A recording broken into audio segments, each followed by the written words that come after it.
Hey there, how's it going? So we're going to tackle something here on the Fiero again today. I want to try to do something. I'm sure this should be relatively simple to do, but here's the thing. Notice that the engine's been running not its best lately. Since the exhaust is routed, this bank kind of goes to its, it's rounded separately, so it goes to that pipe, and then that side of the engine goes to this pipe. Well, if you ever start the car, you notice something once it warms up it seems like a lot more exhaust comes out of this side, not so much this side. I pulled the plugs, these 3 plugs right here, and they all looked a little like they were getting really hot. So I'm gonna take a guess that this side of the engine's running lean. All the injectors sound good. I cleaned the mass airflow sensor, which usually that would affect the whole engine, but I did it anyway. I cleaned up everything, made sure everything was nice and snug, and still the same result. Now, there was one part I didn't check, and that was this right here, EO2 sensor. It looks relatively new, but I don't know that, and not to say it can't fail, but these are $60, man. Now, I'm almost positive that's probably what it is at this point, is that EO2 sensor, but I really don't want to go and spend $60 just to take a guess. And that's why I want to be able to look up codes and see and scan the functions of the car. The problem is, the car does not have the OBD2 port installed. When the builder did the swap, they swapped out the ECU but never installed the OBD2 port. Well, guess what I got from the junkyard, and guess what we're going to put in today? Onboard diagnostics coming to a Fiero near me, or something like that.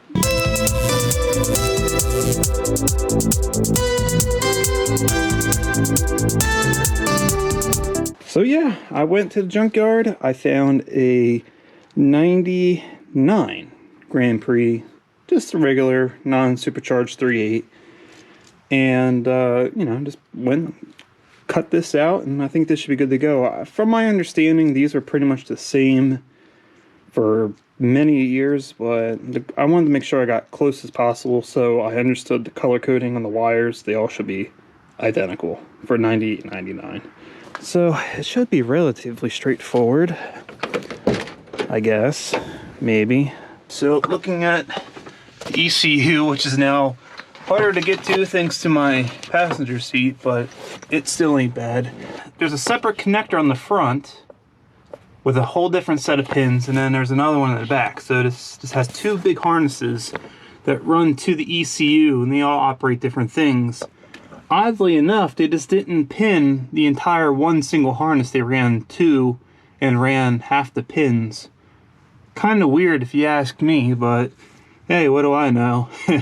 But I should be able to get to that. I think I may have to remove the seat, which would be kind of annoying. I don't think the wires, I think they cut them or took the pins out.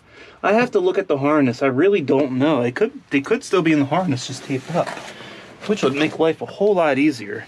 So just hang tight, wait a second. I'm gonna go ahead and get that pulled apart, and I'll show you the discoveries I make, and then we'll continue from there. So a lot of time has passed. This honestly was very confusing. The main reason is I'm not familiar with this type of ECU or PCM or whatever you want to call it. I'm very familiar with the Ford style, and it threw me off a lot. And the other thing is, it's like there's a lot of contradicting information on these ECUs. So it's kind of really hard to make sure you're getting the right information depending on the year. Apparently like 97 had different changes, but like 98 through 02 or 01 were pretty much the same. This is supposed to be from 98. It's just weird, but I think I finally got it narrowed down. Now for testing purposes, I got the PCM here, and I'm using this factor grounding points right here to ground this, and there's a ground wire back there that goes to the mounts that this mounts to, but just for now. And then I have this wire here that also goes to the ground because the OBD connector needs a ground. So I kind of got everything crudely put together here because I want to make sure that this works before I go through all the trouble of heat shrinking and wiring and all, you know, all that stuff. I want to make sure I actually have connection. The port that the OBD wire goes to, as you can see here, it's this one, and I actually used this wire from the leftover wires that I had from the Fox Body ECU when I was using the Ranger ECU. I plucked all these wires out that had the pins on them still on the ends. I never thought I would ever use them, but I guess here's that moment that I'm glad I saved them. Either way, I pushed this into the pin number that's supposed to go to, but there was nothing there.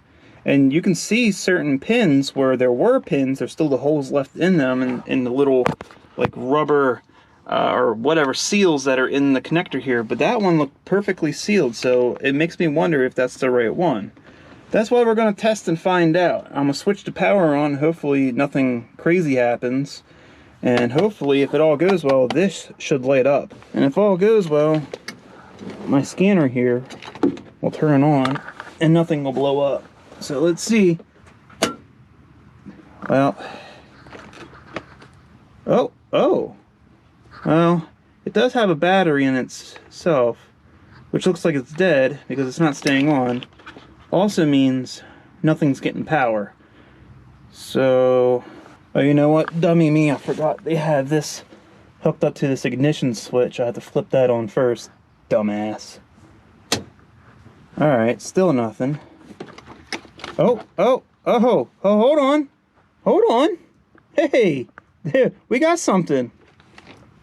No freaking way, man.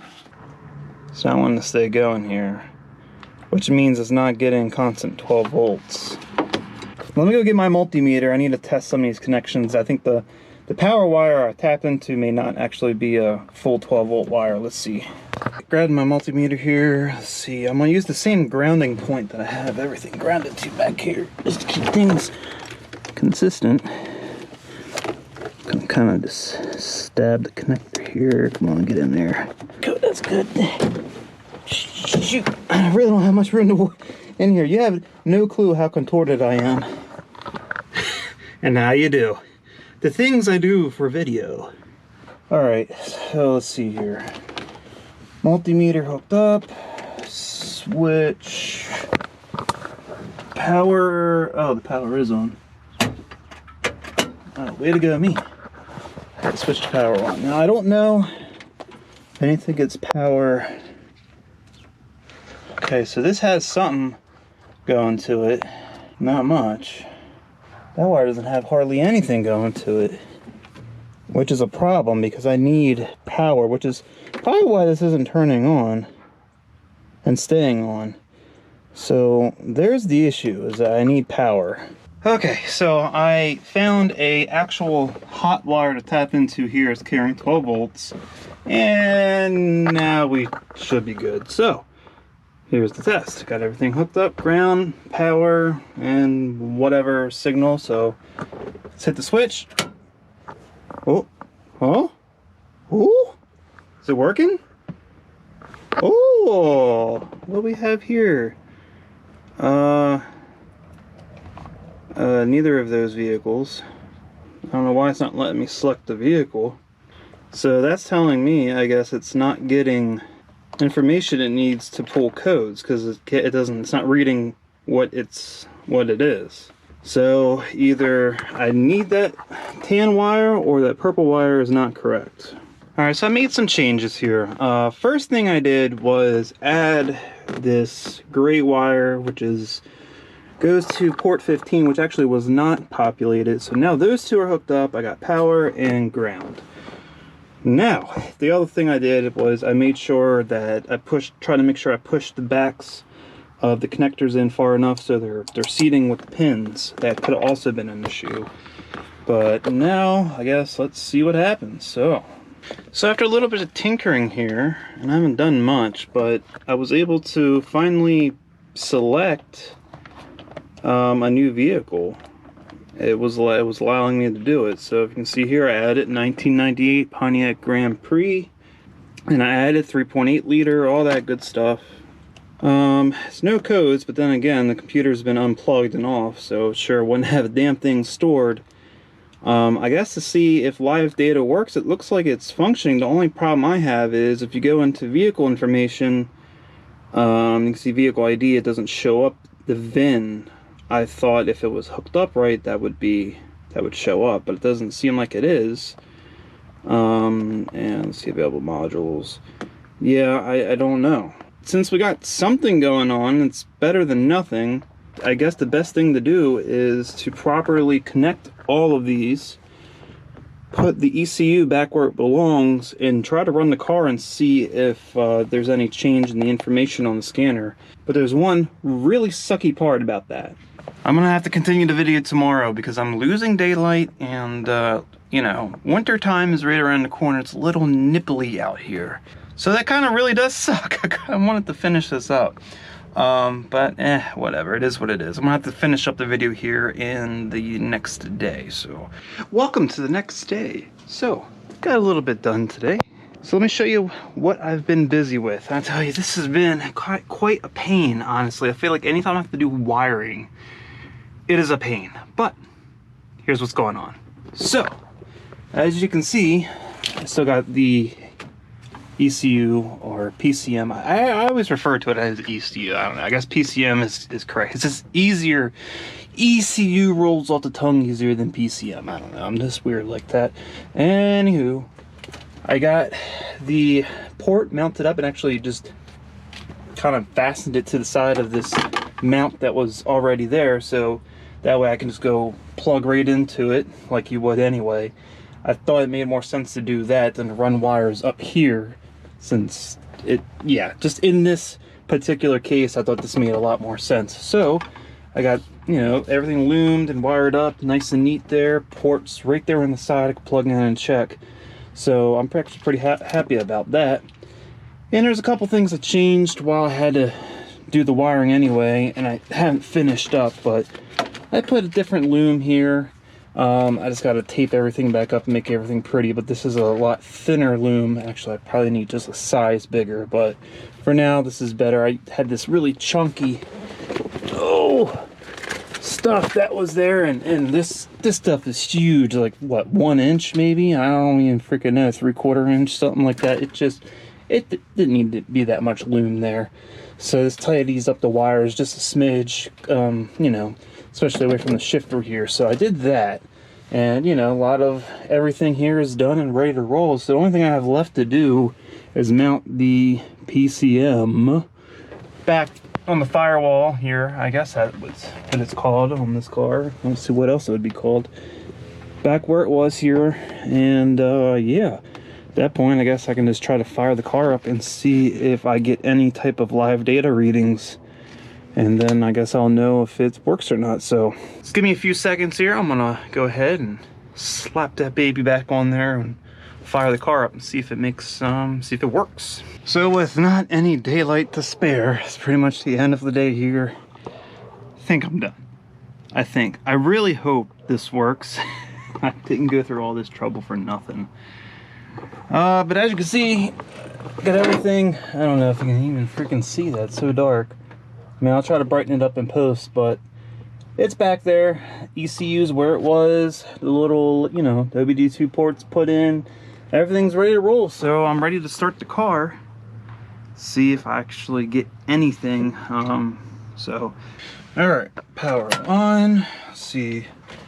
If I did everything right, this should turn on. Get it running.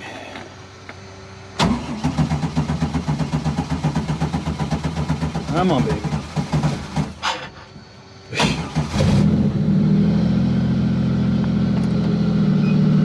Alright, Pontiac Grand Prix. Live data. Not support live data in review mode. Well, sadly, after all this work, it still does not seem to be functioning. The reader scanner isn't picking up anything and can't do nothing. It's really unfortunate. I was really hoping I didn't go through all that trouble for nothing. And I'm not really sure exactly why it wouldn't be working, other than not having everything in the right location. like I said, the information on these computers was very, you know, not consistent. So I'm not exactly sure what I did wrong or not wrong. I hooked up everything the way I read to hook it up. Ground's ground, 12 volt positive. The UART connector is called, and the serial 2 connection. They're all going to where they're supposed to be going, and yet I have nothing. So I'm not sure why. I really don't. That's out of my range of knowledge. Well, I mean, as things progress here, I'll definitely have to figure out what's going on. I don't know if I'll do it on video, off video, I don't know. Why can't things ever go the way they need to? Is what it is, we'll get it figured out. I mean, it's one step closer to having it than it did before, so, I don't know. But with all that said, it's going to wrap it up here for the video. If you liked the video, please give it a thumbs up, share with everyone you know. If you want to see more content like this and you haven't already, go ahead and subscribe to the channel. Keep a lookout for next true car enthusiast video.